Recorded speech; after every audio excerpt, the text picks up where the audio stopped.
Hello again, everybody. This is Mr. Everything. I'm coming back at you with another Wargaming and miniature video. In this video, what we're going to be doing is we're going to be putting magnets on the bases of our Blood Red Skies flight stands. We're also going to be putting magnets inside of our planes so that you don't have to use the hole that's on the bottom of these planes and fit them perfectly into the little triangle on the top of these stands, which I foresee, this has not happened to me, but I foresee that in the future, if I were to pull and push and pull and push my planes onto these stands over the course of a year or two, or depending on how much you game with these, the undersides of these stands are going, or the planes are going to get worn out. Okay, so what I've done is I've gone to a trusted company that I shop for magnets. It's called K&J Magnets. All right, there's the information right there. Is contact information, phone number, and that's K&J. So that's Joe.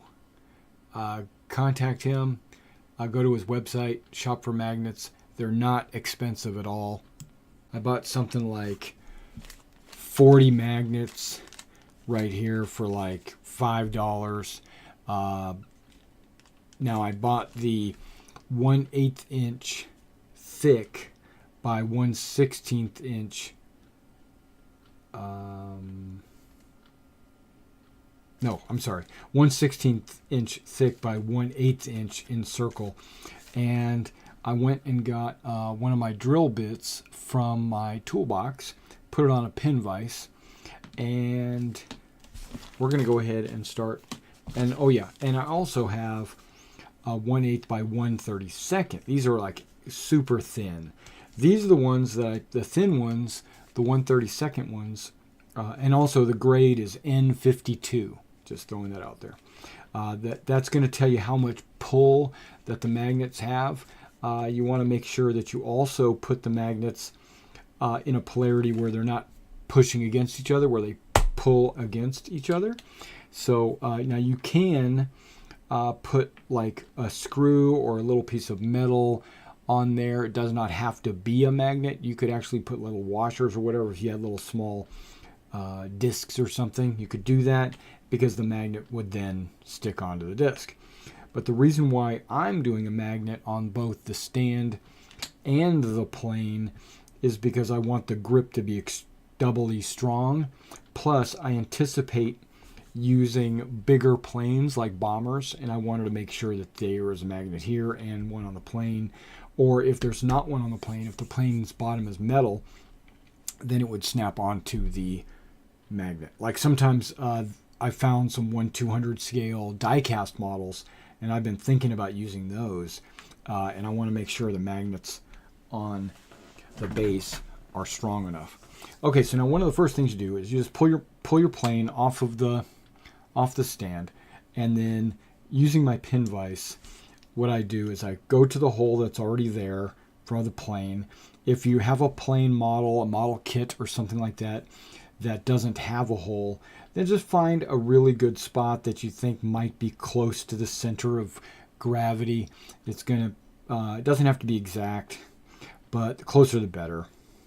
And then I just do a gradual spin on my pin vise, doing a drill. Now I'm not applying too much pressure because this is a plastic model, and this drill bit is drilling. You don't want to use a power drill or anything like that, because as soon as you put the power to it, you would just drill all the way through it, and it would be a horrible mess. Now the hole in the bottom of the plane is probably a good 1/4 of an inch, but I'm not digging that deep. I'm only going in maybe 1/8 of an inch, maybe just under 1/8 of an inch. Okay. Blow anything out of it. I get my X-Acto knife and I go into the extra plastic that's just laying about, and I just trim it off. mainly so that it doesn't interfere with the magnet once I put it in there.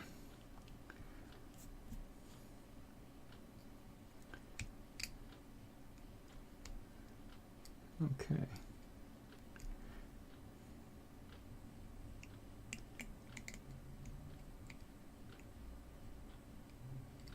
Okay, that one little piece of string doesn't want to come out.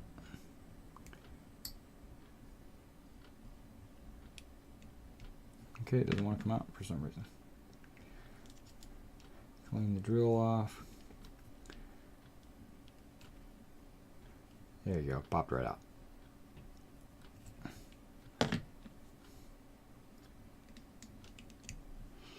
Now, by not going all the way in, I don't know if inside there you can see there's like a little, you're not going to be able to see that. The shadow is just too hard.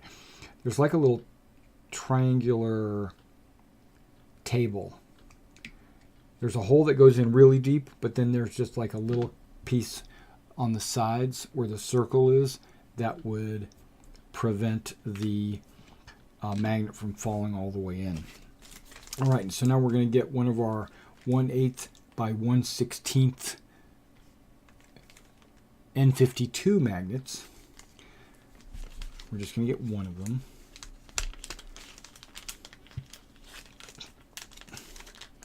And normally I have all these magnets out when I was doing all the planes, but I put them up. Okay. And then I'll just stick it onto my blade so I don't lose it.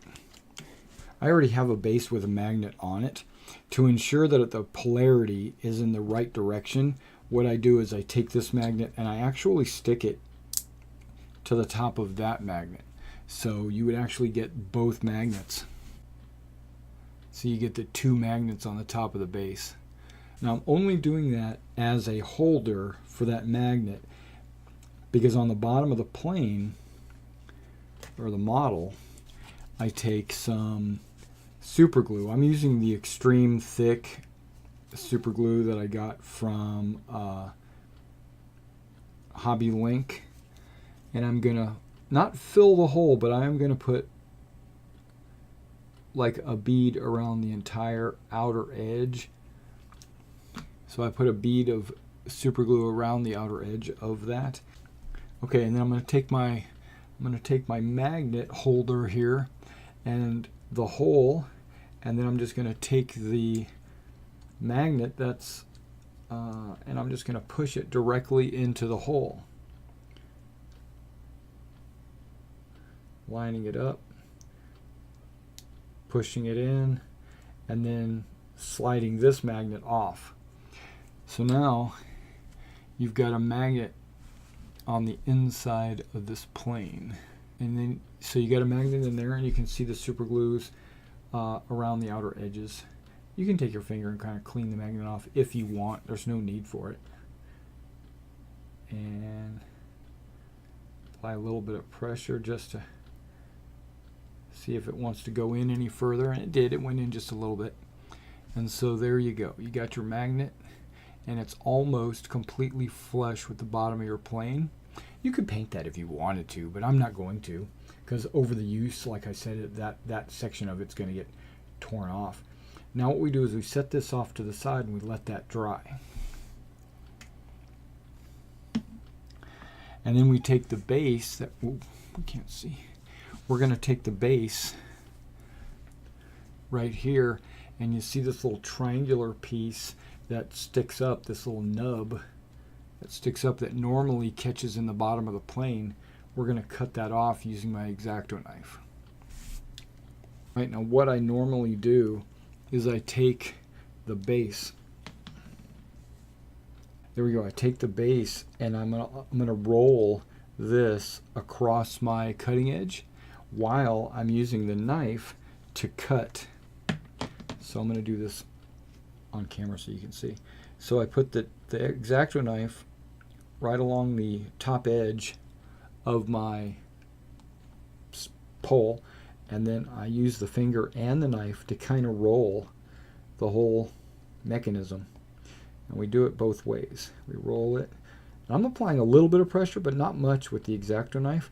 I'm just letting the weight of the X-Acto knife pretty much cut into the base, and it doesn't matter if, whoop, and it just comes right off. You notice how it didn't take much effort at all to cut that off.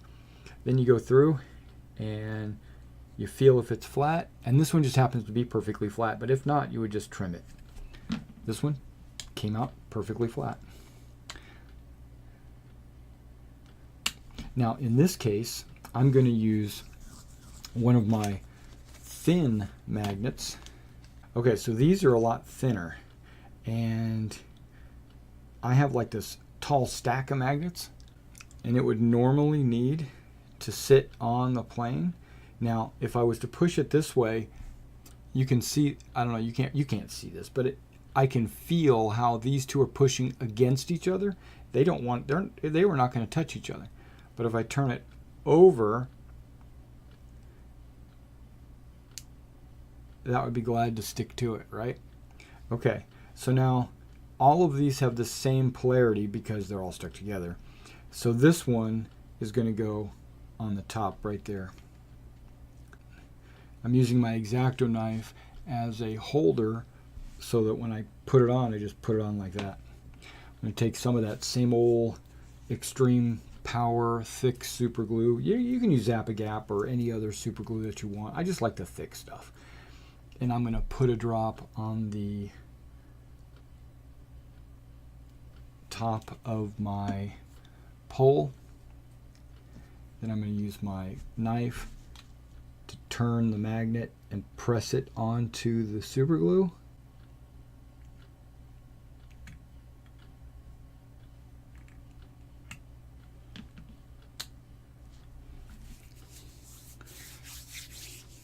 And then what I'm going to do is I'm going to center it on the pole. You don't have a whole lot of time because the super glue wants to dry instantly, especially when you got finger heat on the super glue. Heat on the super glue causes it to dry a lot faster. That's why you can glue your fingers together, is because the heat of your fingers dries the super glue out. Okay. Okay, now you just want to make sure that it's centered or close to being centered. It doesn't have to be exact, but closer to the center the better. I use the tip of my fingernail to press down on it. That way it doesn't stick to the super glue. Okay, so the plane and the stand are currently glued. So I need to allow that to dry for a good maybe 30 minutes, and then I'll be right back to show you what it looks like. All right, we're back. Now all these planes right here are on their stands using magnets. So you would just pop the thing off. I don't even have to worry about fitting it in place or anything like that. I basically just take the plane and put it on there. The magnet itself will pull the plane into position, right? Okay, so are you worried that it's going to spin? Yeah, it might spin a little bit in your hand. You might get a plane to do one of these numbers, but that's okay because you got your base there. You know where it's all facing. All you gotta do is adjust and fix a little bit in mid-flight. You can do that. Now, what are we going to do in the game, right? We're going to go to advantage or disadvantage, right? Well, these magnets are holding these planes just fine, right? All right, so you're fighting. You got a guy over here in disadvantage, and he pops off, right? Big deal. Put him right back on, right? You saw how hard it was for that thing to come off. It doesn't want to come off, right? Okay. I know I'm messing around with them. Okay, so this is some Spitfires I've done. You know, advantage, disadvantage, all that good jazz. And then got my P51 over here, the P51, you know. Now it will spin. That's the only downside. It will spin, but you just have to be conscious of where the front is of the base and the top. The reason why I'm doing that is so if I need to change planes out on the fly, just be like, okay, let's go ahead and put this Spitfire over here and put that plane there. You know, and you don't have any, you don't have to worry about it. You just pop it on there and you're going. Whoops. There you go. That's if Pretty was in at 109. All right, guys. Thanks for coming out and checking out this video, and I'll catch you next time.